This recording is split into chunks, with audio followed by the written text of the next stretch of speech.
The X Zone Radio Show with Rob McConnell is largely an opinion talk show. All opinions, comments, or statements of fact expressed by Rob McConnell's guests are strictly their own and are not to be construed as those of the X Zone Radio Show or endorsed in any manner by Rob McConnell, Relmar McConnell Media Company, the X Zone Broadcast Network, its affiliated networks, stations, employees, or advertisers.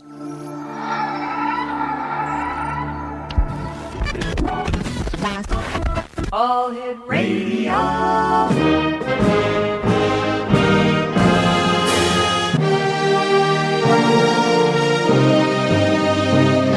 Welcome to the X Zone, a place where fact is fiction and fiction is reality. Now, here's your host, Rob McConnell.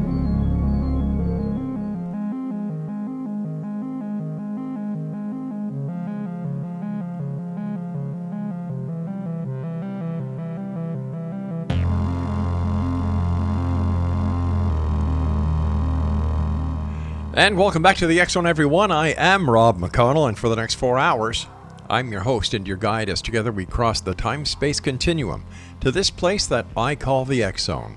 It's a place where people dare to believe and dare to be heard. It's a place where fact is fiction and fiction is reality. The X Zone comes to you Monday through Friday from 10 p.m. Eastern until 2 a.m. Eastern, right here on the X Zone Broadcast Network, Talkstar Radio Network, Mutual Broadcast Network, and our good friends with iHeartRadio.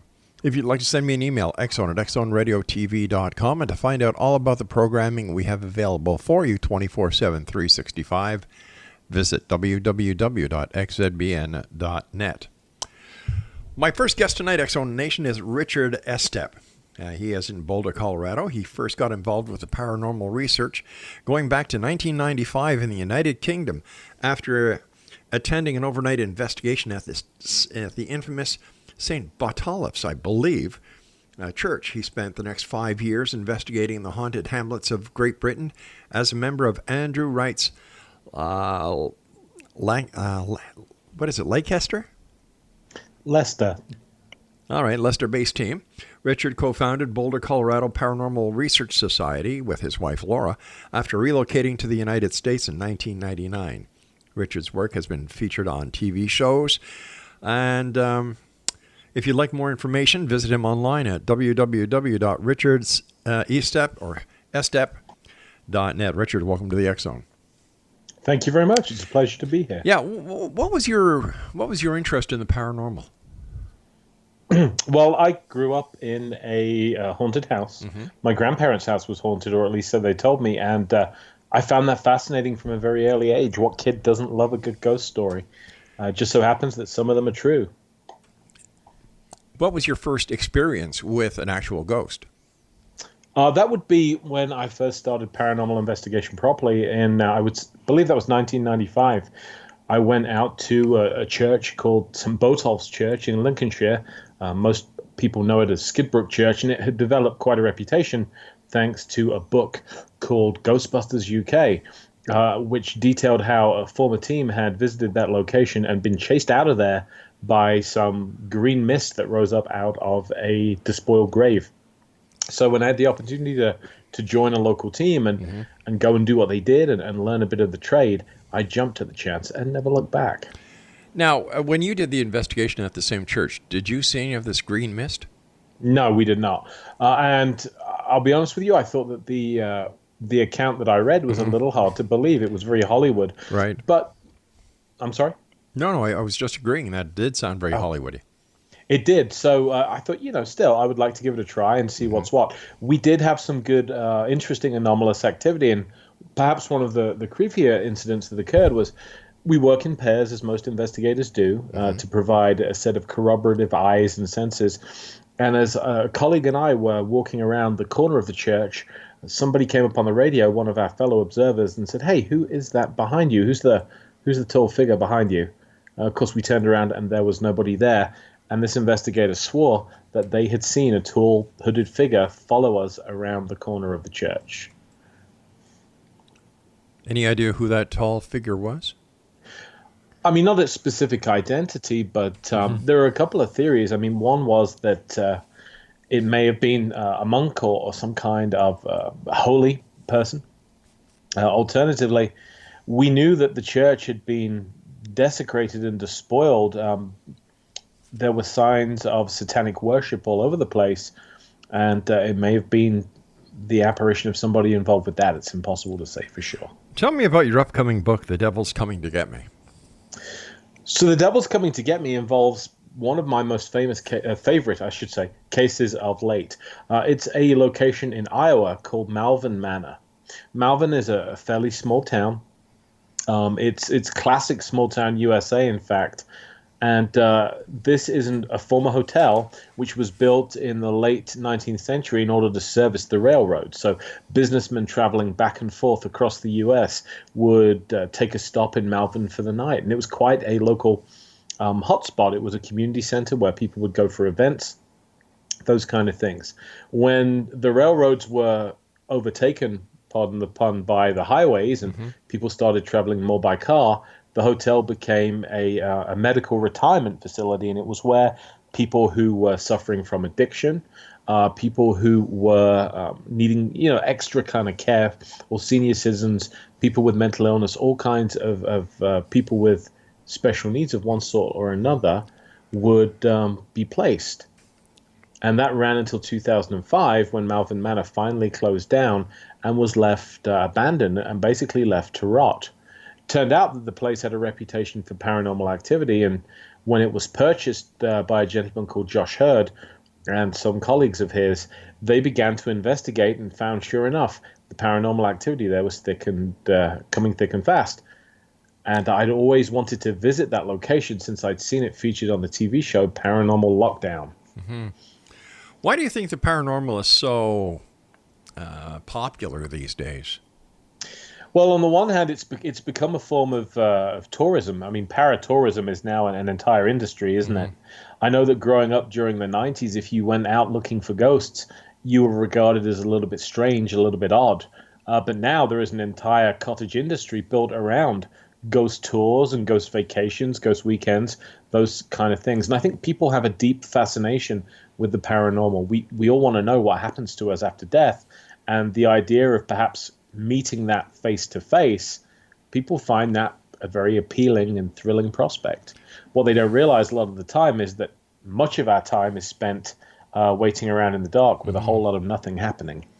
But don't you think that it might be a little, if there is actually life after death, and I'm saying if because up until now, after doing this show for 29 years, I've seen absolutely no evidence whatsoever to substantiate any claim that there is life after death. But let's say there is. The fact that people keep going to the same location and turning these former people who are now in spirit into a tourist attraction, isn't that a little disrespectful? I would say that it depends upon your approach. So yes, I'd agree that in certain cases that can absolutely be true.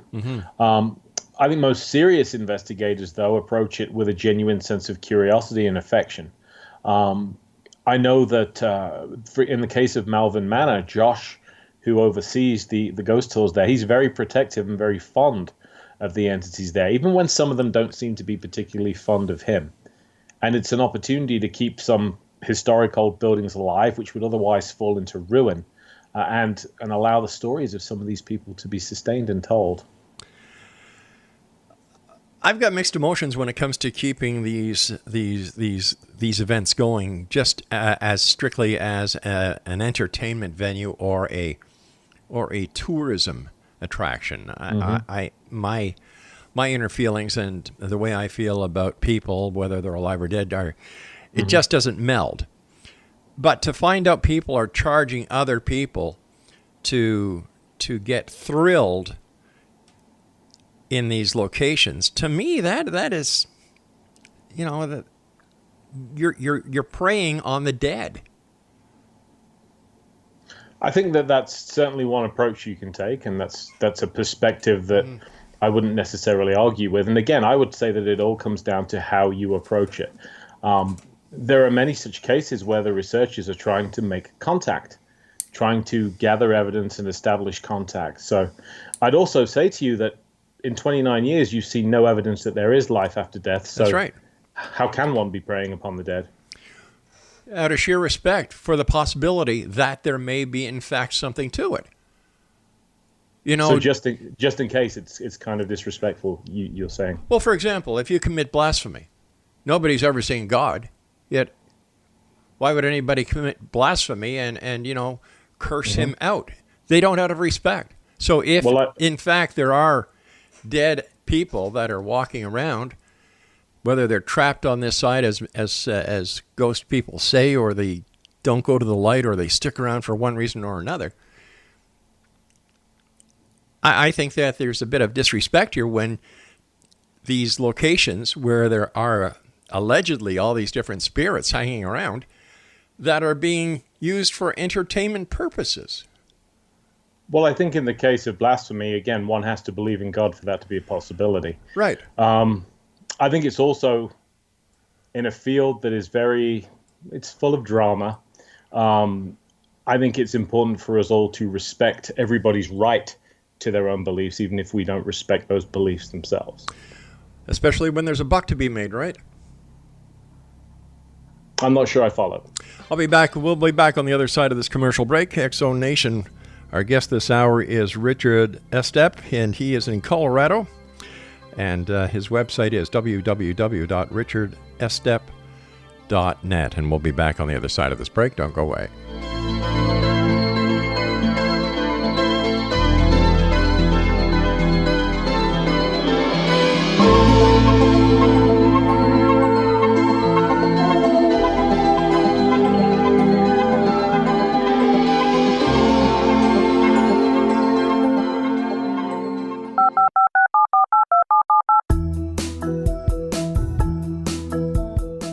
Did you know that when you're on the road with limited data or Wi-Fi, you can still listen to the X-Zone Radio Show with Rob McConnell, The Science of Magic with Gwilda Wiyaka, X-1, Dimension X, Space Patrol, and every minute of the X-Zone Broadcast Network by calling 213-401-0080, courtesy of Audio Now. No smartphone, app, or internet needed. It saves your data plan, and it's free if you have unlimited minutes. Call 213-401-0080 to listen on any phone, anytime, anywhere. Remember 213-401-0080 for the best of the paranormal, parapsychology, and sci-fi radio programming anywhere, 24/7, 365.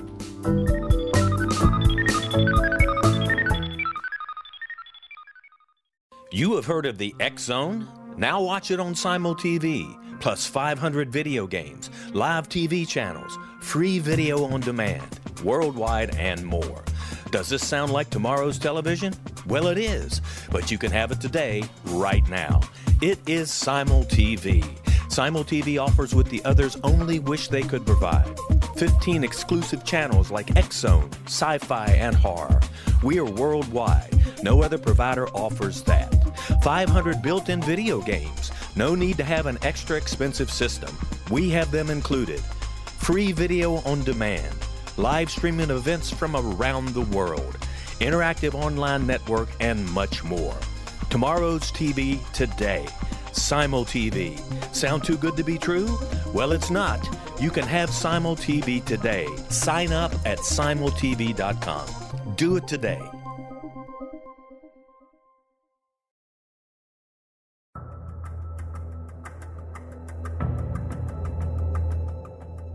Modern Esoteric, Beyond Our Senses by Brad Olson, consummates the lifeology story about where humanity originates.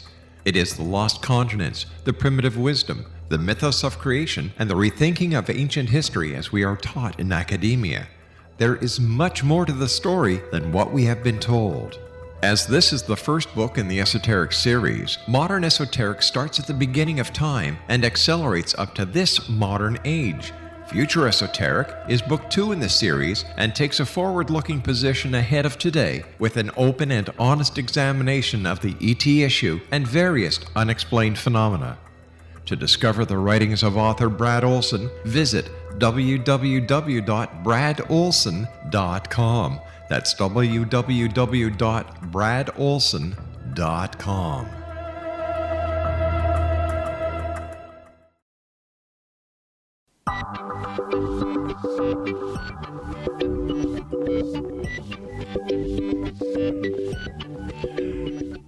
Richard ESTEP is our guest this hour, Exo Nation. RichardESTEP.net. Richard, I guess what gets me about this entire ghost research, when it turns into a tourist attraction, when it turns into a money-making business. To me, as long as there's a buck to be made, people are interested. It's the scare factor. It's the thrill. I've been on so-called ghost investigations, and it's a giggle fest. You know, people go out, they expect to be scared, they expect to be haunted. You know, you go to the haunted pubs, the haunted bars, the haunted graveyards. Why anybody would want to go to a graveyard when they're dead, I have no idea, but that's where they go. And the people that I've met who call themselves researchers have no real research or investigative training whatsoever. So how can somebody from the outside looking in say, you know what, I can understand what these guys are doing? How do you tell the credible from the non-credible? Well, firstly, I think I agree with you. Let's talk about where we can find some common ground, Sure. First of all. I definitely concur with you on graveyards. I think that the vast majority of them, nobody really dies in a graveyard. I don't see why they would be haunted. Accounts do come in of haunted graveyards, and I've always been mystified as to why. Mm-hmm. So I can certainly agree with you on that. As regards credibility, a lot of it depends upon what you consider to be your standard, your bar for evidence. Where do you set that bar? Because we all set that in different places, you know, and one person's evidence is somebody else's. Well, let me qualify what I call evidence. I'm a formerly trained criminal police investigator. Mm-hmm. That is my background, law enforcement, investigating crimes. If you're going to call yourself an investigator, then you better know what the hell you're doing. Like I said, based on what I've seen, evidence would slap them in the face and they wouldn't know they're getting slapped by evidence. Well, let's talk about that then. First of all, as a criminal investigator, you have prisons full of criminals that have been studied. Criminology is a recognized, accredited academic pursuit. Right. You know, you have textbooks, you have degrees, yes. all of those kind of things. Right. Unfortunately, there are no facilities full of ghosts that we can study.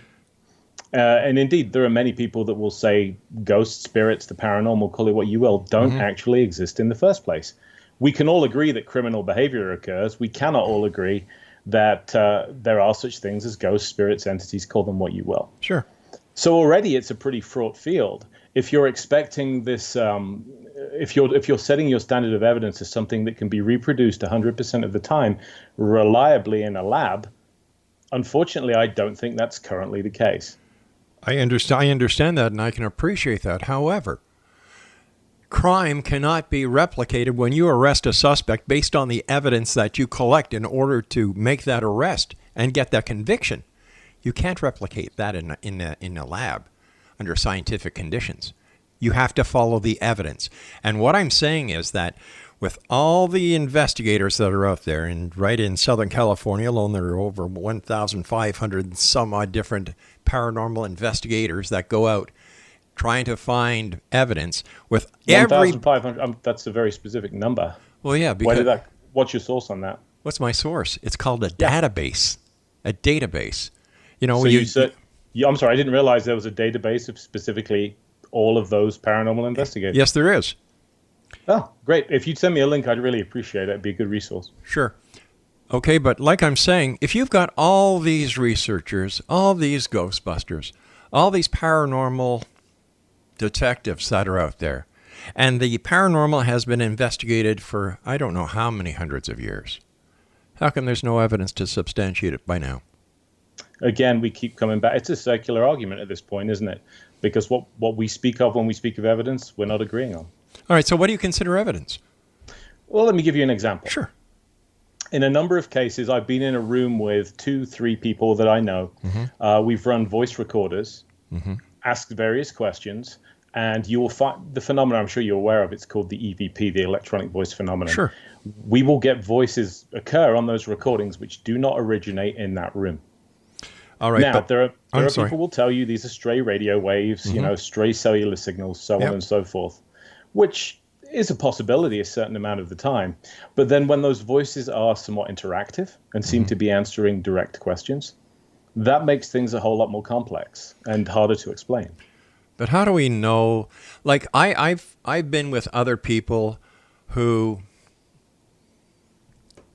do not partake in the belief that there is or there are ghosts out there. Mm-hmm. And we have been brought into a room that is mixed with believers and non-believers.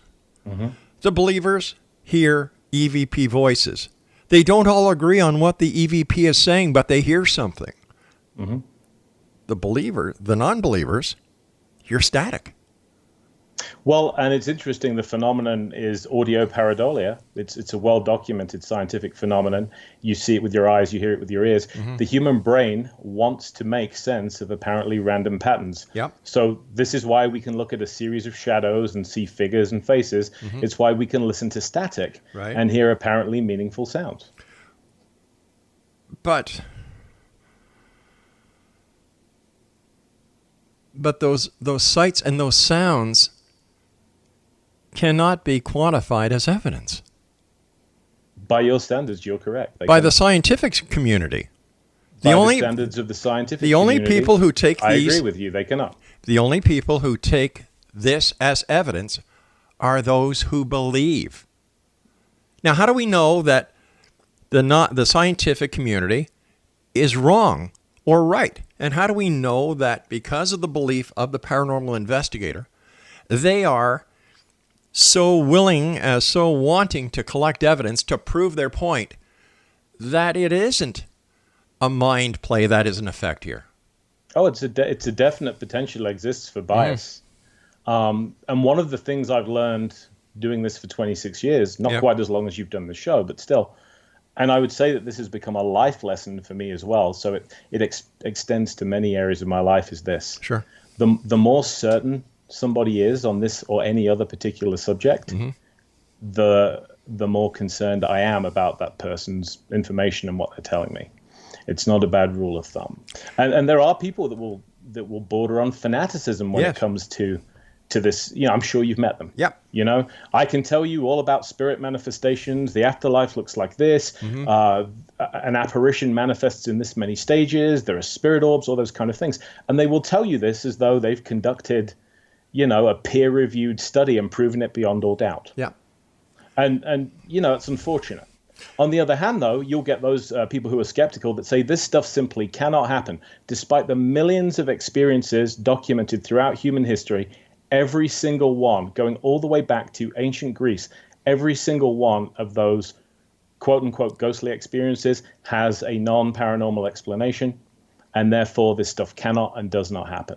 And you find certainty on both sides of the divide. Now, I think personally the truth of it is somewhere in the middle, which is where you generally find the truth, isn't it? Well, not really. If you're conducting an investigation, the truth is at the end of the trail that is secured by the acquisition of evidence. Evidence has in the past, again, going back to the criminal system, evidence has also hanged more than a few innocent men and women in its time, hasn't it? Sure, it has. Just like paranormal investigators have made claims that later on have proven to be hoaxes, frauds, schemes, or just a way to make money and to get themselves a claim. Absolutely. And I'm sorry, and what? and go on. I'm still listening to you. I agree with you on that. Oh, great. No, really, that's where I'm resting it. I'm telling you that I don't believe in the extremes of either side of this argument. I don't think with our current state of physics, our understanding of science, we're in a position to definitively explain what people refer to as ghostly activity. I don't think we can explain it or explain it away either, 100%. But what happens in the future if the phenomenon that so many in the paranormal community believe is real is proven to be nothing but nothing, scientifically proven, beyond a shadow of a doubt that there are no ghosts? Well, in that case, number one, if it's definitively proven beyond all shadow of a doubt, Yep. I think that you will always have those people that will accept no standard of proof. In other words, there is Sure. nothing you can say to them that will convince them that that's the case. Why not? Because they're so emotionally invested in believing it, they've built their entire worldview around it, that it becomes a core part of who they are. In fact, the world would be so, I would say the same thing is true of religion. You have people that believe so completely in any given religion that you care to name, Right. that it's become a part of their identity, and there is literally nothing you can say to those people to convince them otherwise. But let's say for a moment that the vast majority of people do accept at one point in time there is no such thing as the paranormal. There are no ghosts. There is no survival of life after death. Right. Or if there is, that's not what we're dealing with. Right. Well, I think then it's going to have some interesting implications for society in general. Sure. But overall, we'll keep ticking along as we always have. Those that won't accept that kind of truth won't accept it. The ones that are as intellectually level and honest as they can be will say, and this is also how science works, as you know, they'll say, I've been mistaken. Yeah. The evidence is now definitive. The jury is now in. And great, I've got to modify the way in which I look at the world. Richard, stand by. We've got to take our news break at the bottom of the hour. X-Zone Nation, Richard and I will be back as we continue talking about ghost, hauntings, things that go bump in the night, and much more. This is the X-Zone. I am Rob McConnell, coming to you from our broadcast center and studios in Hamilton, Ontario, Canada. Don't go away.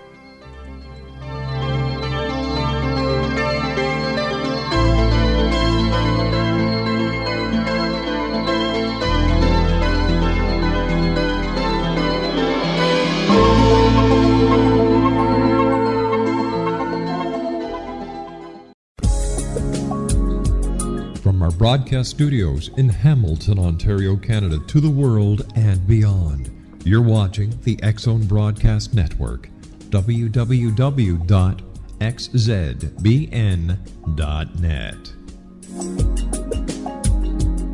AVS Media Den. You have heard of the X-Zone? Now watch it on Simul TV, plus 500 video games, live TV channels, free video on demand, worldwide, and more. Does this sound like tomorrow's television? Well, it is, but you can have it today, right now. It is Simul TV. Simul TV offers what the others only wish they could provide. 15 exclusive channels like X-Zone, sci-fi, and horror. We are worldwide. No other provider offers that. 500 built-in video games. No need to have an extra expensive system. We have them included. Free video on demand. Live streaming events from around the world. Interactive online network, and much more.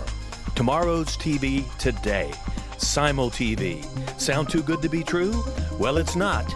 You can have Simul TV today. Sign up at simultv.com. Do it today.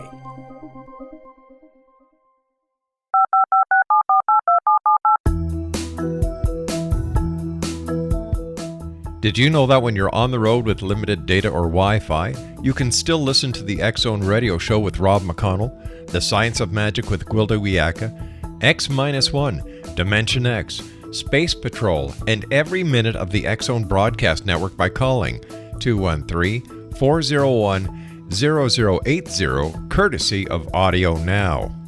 No smartphone, app, or internet needed. It saves your data plan, and it's free if you have unlimited minutes. Call 213-401-0080 to listen on any phone, anytime, anywhere. Remember 213-401-0080 for the best of the paranormal, parapsychology, and sci-fi radio programming anywhere, 24/7, 365.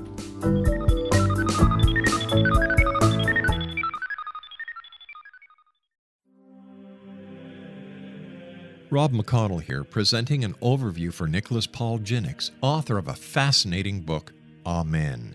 It presents facts revealed by Egyptologists, facts that enable us to understand why Amen is the beginning of creation of God.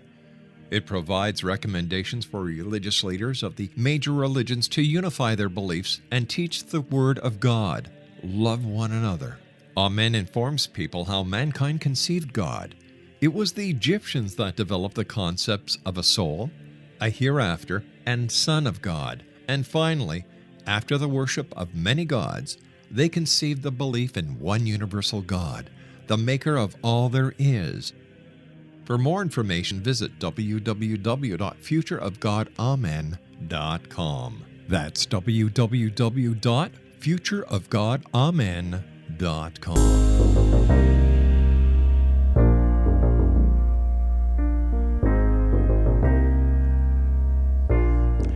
All right, Exonation, are you a believer or are you a skeptic?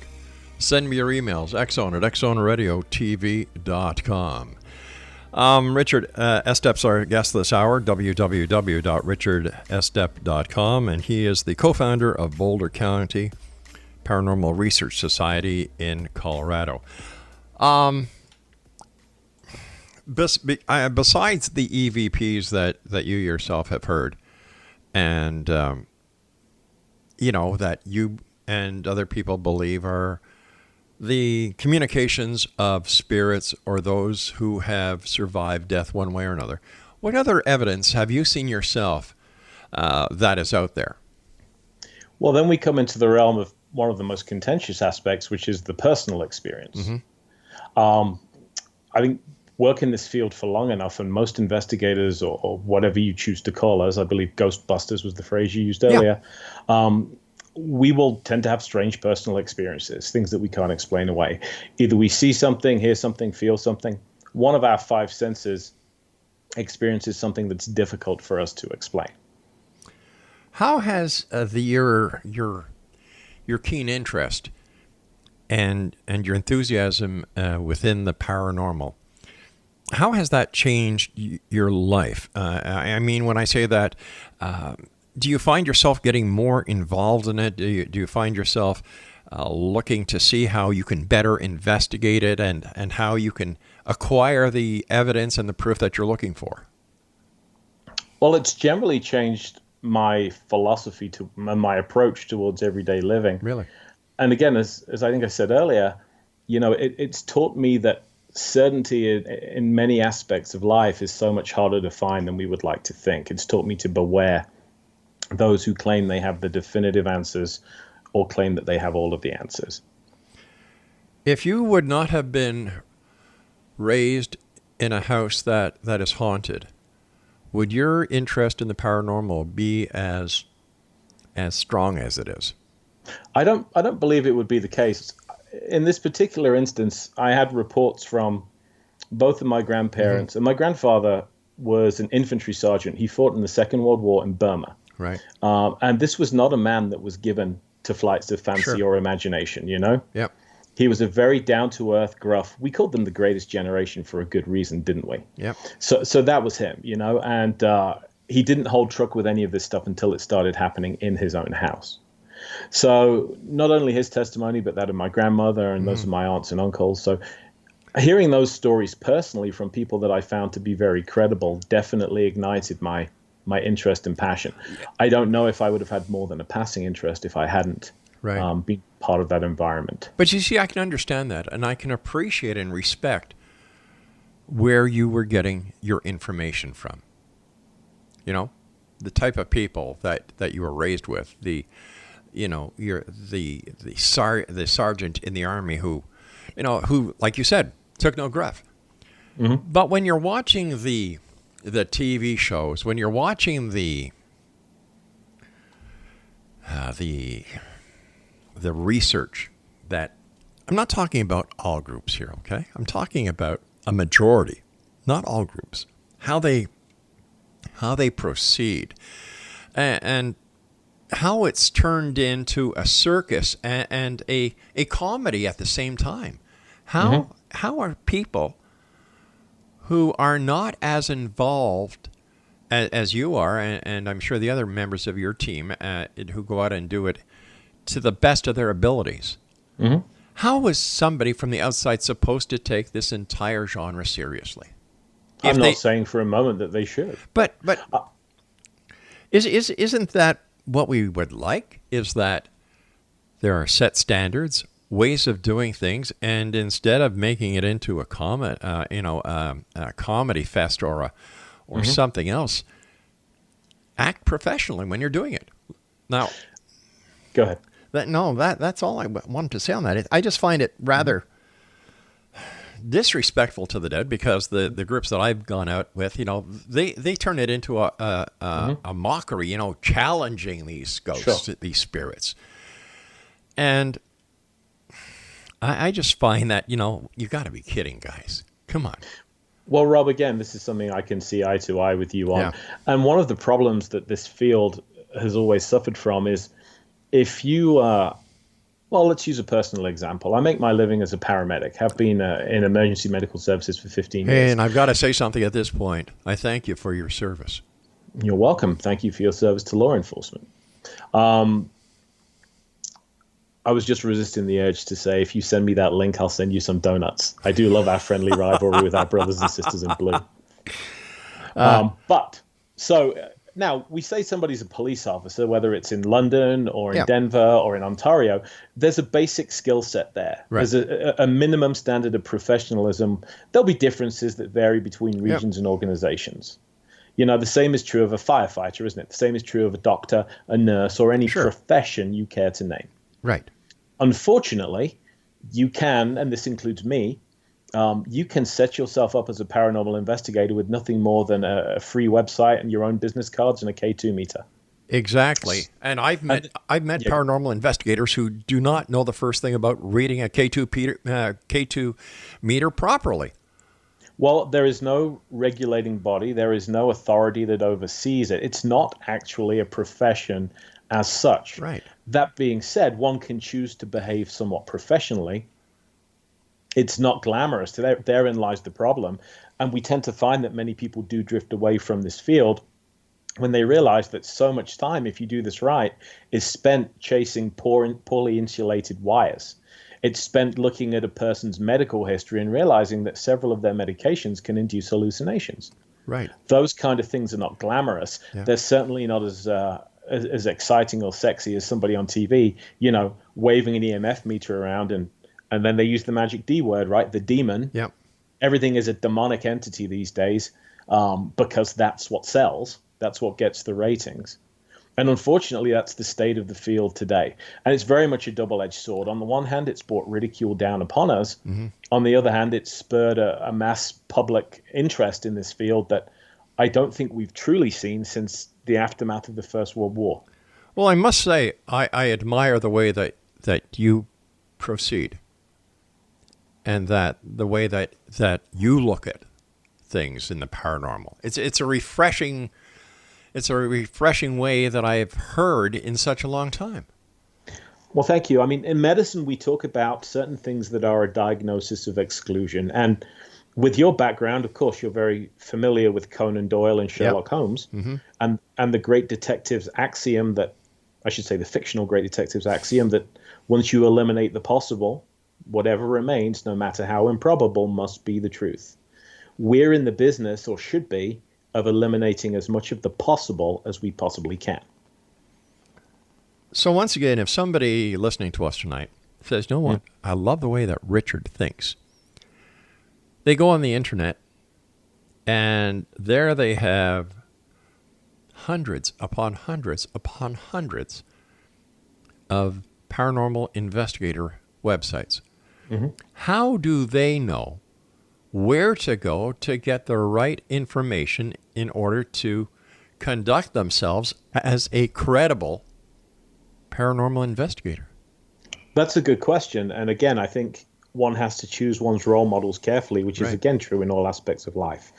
I always encourage people that genuinely do want these kind of answers and are willing to invest some time. I encourage them to do it themselves. Mm-hmm. I encourage them not to listen to somebody or view them as an expert simply because they have a TV show. Yeah. And I also tell them that you mentioned the money in this field. You're absolutely right. There is an industry in selling ghost gadgets that makes tens, if not hundreds of thousands of dollars each year. When you look at the early investigators, eminent scientists like Sir William Crookes, Sir Oliver Lodge, or again, Sir Arthur Conan Doyle, who as we have to admit, was hoodwinked a number of times himself. Yes, you But was. you look at the equipment that these guys had, and they really had little more than a pen, a pencil, a pad of notepaper, Right. and an inquiring scientific mind and a willingness to ask the difficult questions. You do not need to drop hundreds or thousands of dollars to do this somewhat credibly. To give you another example, Rob, as a firefighter, that's been invaluable. I should say I retired last Christmas. But as a firefighter, what's been most invaluable to me is it gave me a good knowledge of construction and how buildings behave. So if you are willing to look at the way air flows through a building, the way that the structure expands during a warm day and contracts at night, if you're willing to study the minutiae of stuff like that, you'll find 90 to 95% of the answers you're looking for. It's that remaining 5%, give or take, that keeps this field so fascinating and intriguing. You know, the statistics when it comes to paranormal investigating, when it comes to Bigfoot research, when it comes to ufology, the statistics are all the same. You know, when you take the, that 5% unknown factor, it's all the same. And with all the new equipment that's available, everybody's got a cell phone with a camera. You've got the night vision cameras. You've got the different spectrum cameras that are out there. Still, no smoking gun. And I think this is what perplexes. I think this is what perplexes everyone out there who is not embedded in the paranormal. Now, I've got to take my final break. Please stand by, Richard. Exonation, Richard's ESTEP is our guest, and his website is richardestep.net, and we'll both be back on the other side of this break as we wrap up this hour here in the X Zone from our broadcast center in Hamilton, Ontario, Canada. Don't go away.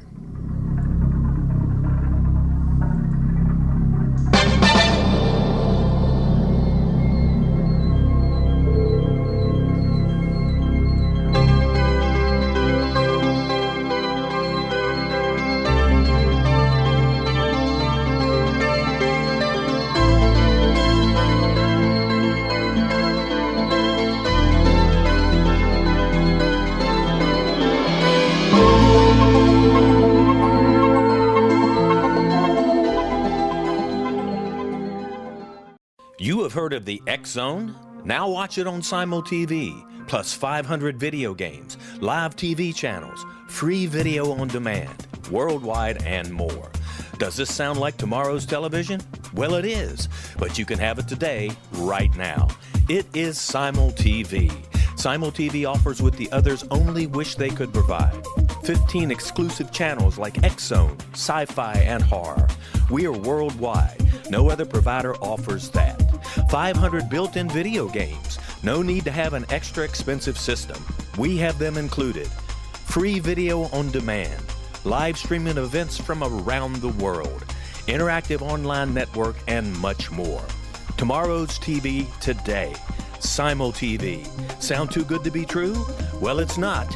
You can have Simul TV today. Sign up at simultv.com. Do it today.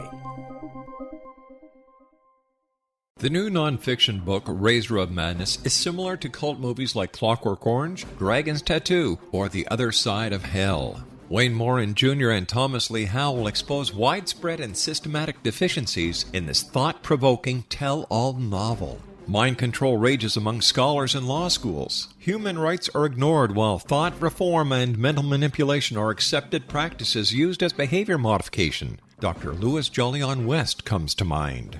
Media and public scrutiny shows that United States mental hospitals are in fact destructive murder industries. Razor of Madness expose novel details this epidemic through an in-depth professional and personal investigation. For decades, there has been a revolving door policy that still releases killers and pedophiles back into society. The maestro of mind control continues to haunt America to this very day. Razor of Madness is available in paperback or as a downloadable ebook at Amazon.com. I'm William S. Peckham. If you enjoy a good mystery with a touch of the paranormal, then you'll love my novel, From Out of the Woodwork. It's the story of a young Toronto contractor, Sean Kennedy, who buys derelict homes, guts them, and turns them into multifamily dwellings. Slums just waiting to happen. When Sean buys 29 Livery Lane, the house fights back. former owners unexpectedly come out of the woodwork as he starts the destruction. The apparitions come to him when he touches old books, reads hidden letters, rummages through old boxes, finds a locket, or reads a discovered manuscript of a murder mystery. From Out of the Woodwork will take you from 1899 to the horror of the World Trade Center, September 11, 2001. Check out From Out of the Woodwork on my website, www.williamspeckham.com.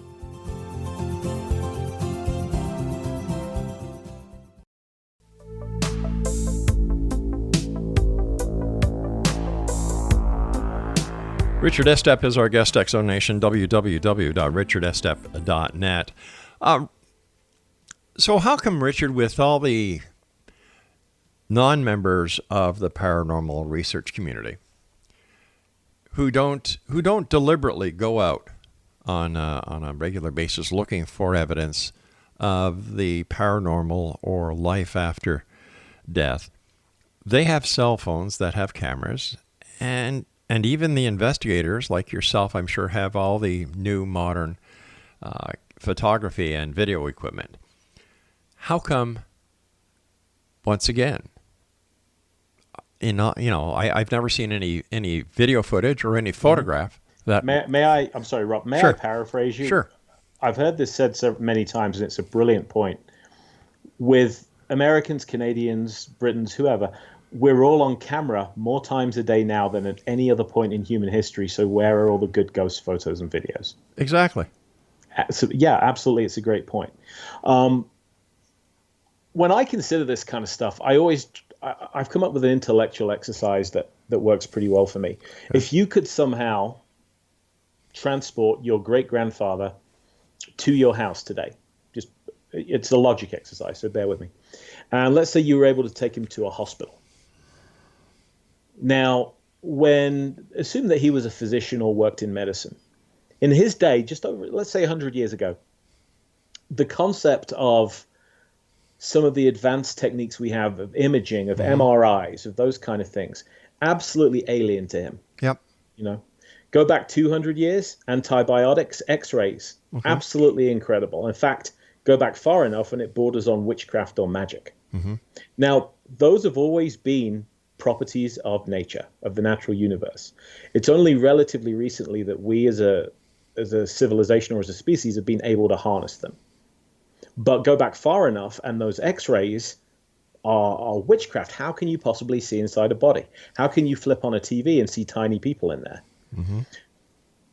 When we look at our frame of reference scientifically, I think that currently our scientific frame of reference is not mature enough or developed enough to explain the phenomena we're trying to investigate. So even the best paranormal investigator you care to name is really nothing more than a child groping around in the dark, trying to capture evidence with every tool and technique at their disposal, doing the best that they can. I think that when this paradigm, this enigma, is finally solved, it will be several hundred years from now with technology that we have not yet matured or even begun to conceive of. That's a good way of looking at it for the pro side. But let's look at it from the other side. Let's say 20, 30 years from now,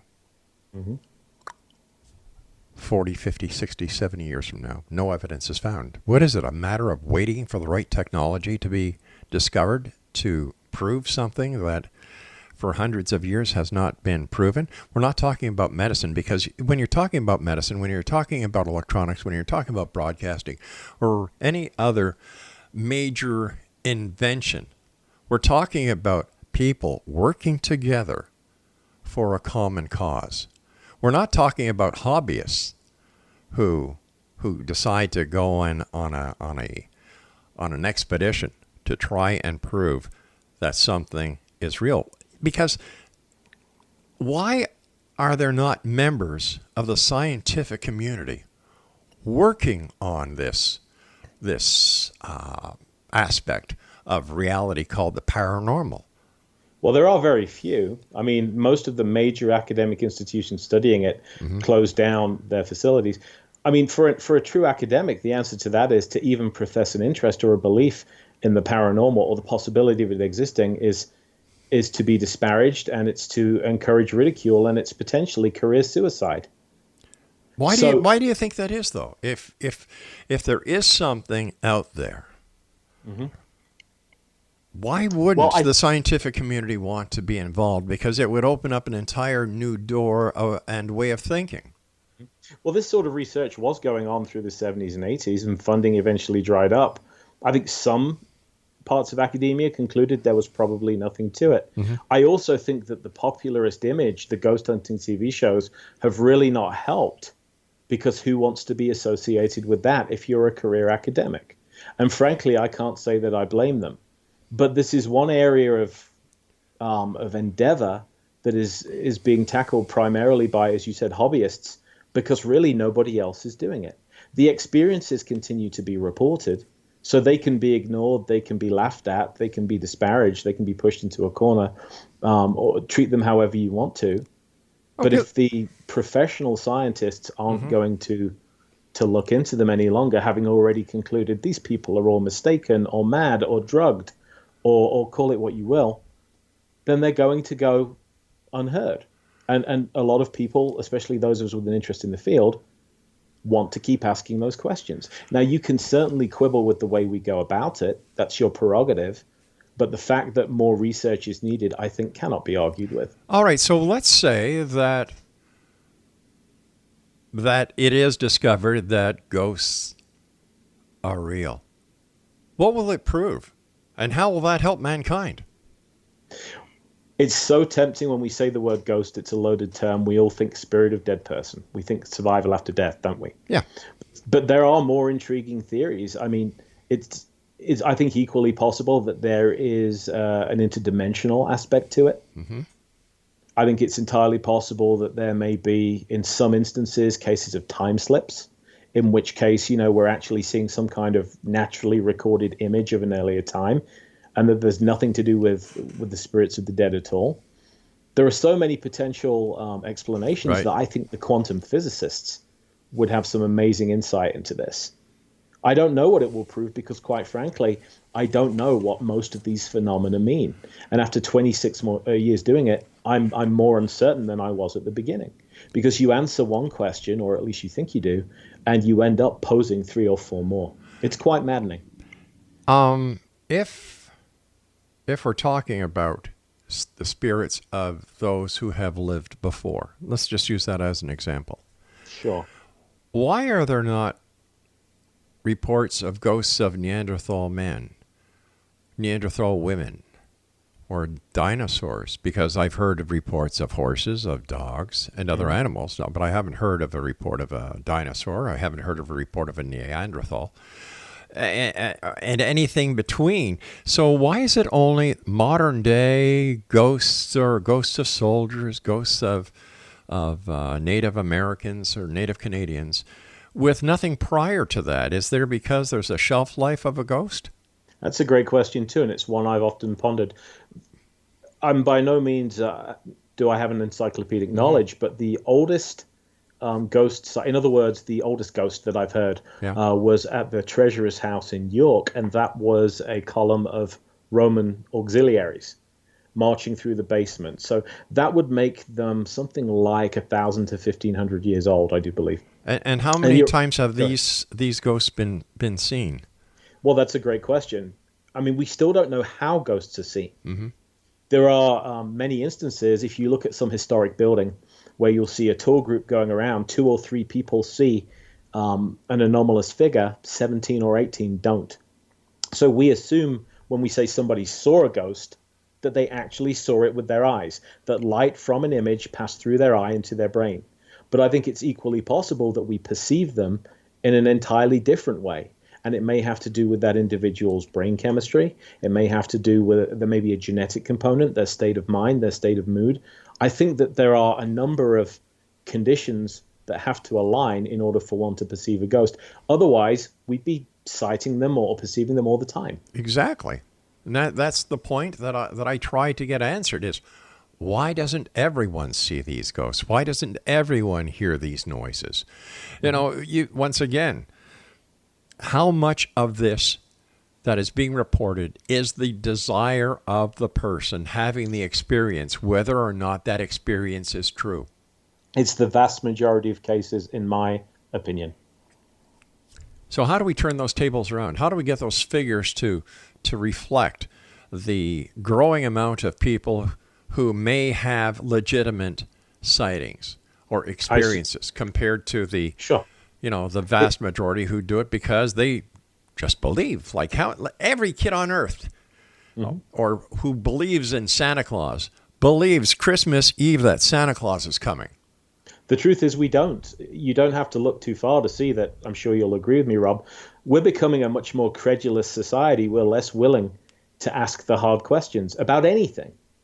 We're seeing a resurgence of scientific, and of course I don't want to get into it because quite frankly I'm sure I'll offend somebody, but whether it's anti-vaccination, whether it's the flat earth movement, you know, which we live in an age where we can photograph the earth from space. That's right. And yet there is a strong movement, you know, back towards it. Beggars belief, in my opinion, you know, and yet people are more willing to believe in these kind of fringe subjects than ever before. Do you know why? And I'm very aware that I may sound like a hypocrite because many people are probably saying the very same thing about me, the man who chases after ghosts, whatever they may be. Richard, I want to thank you so much for coming on the show. I have thoroughly enjoyed our conversation. Thank you very much. It was certainly a challenging conversation. I don't believe in asking easy questions. I noticed. Richard, take care of yourself, and thank you very much for sharing your time with us here on the X Zone. All right, X Zone Nation, I'll be back on the other side of the news at 6.5 minutes past the top of the hour as we continue here in the X Zone from our broadcast center and studios in Hamilton, Ontario, Canada. Once again, Richard ESTEP was my guest, www.richardestep.net. I'll be back on the other side of this break. Don't go away.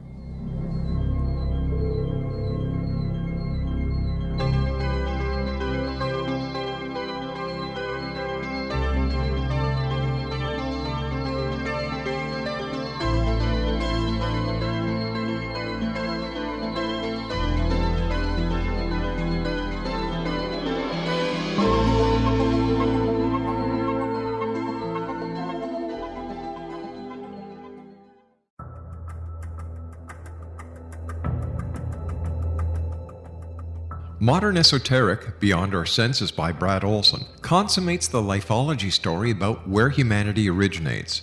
It is the lost continents, the primitive wisdom, the mythos of creation, and the rethinking of ancient history as we are taught in academia. There is much more to the story than what we have been told.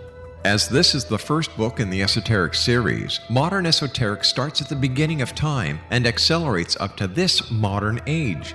Future Esoteric is book 2 in the series and takes a forward-looking position ahead of today with an open and honest examination of the ET issue and various unexplained phenomena. To discover the writings of author Brad Olson, visit www.bradolson.com. That's www.bradolson.com.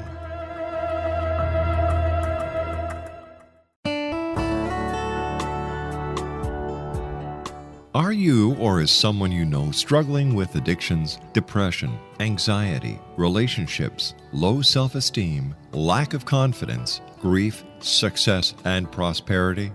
Do you know that your subconscious belief plays a big role in the outcome of your hard work? We can help you permanently change the beliefs that may be the reason for your struggles and failures. We care about getting you the return on your investment and the results you are looking for. We can help you be free of the limitations of your past and in realizing your highest potential. We work with people by phone and Skype. For more information, visit us at www.ritasoman.com. That's www.ritasoman.com.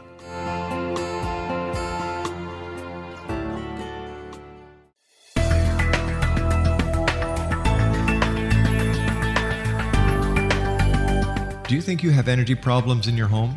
Do you feel better when you're away than when you're home?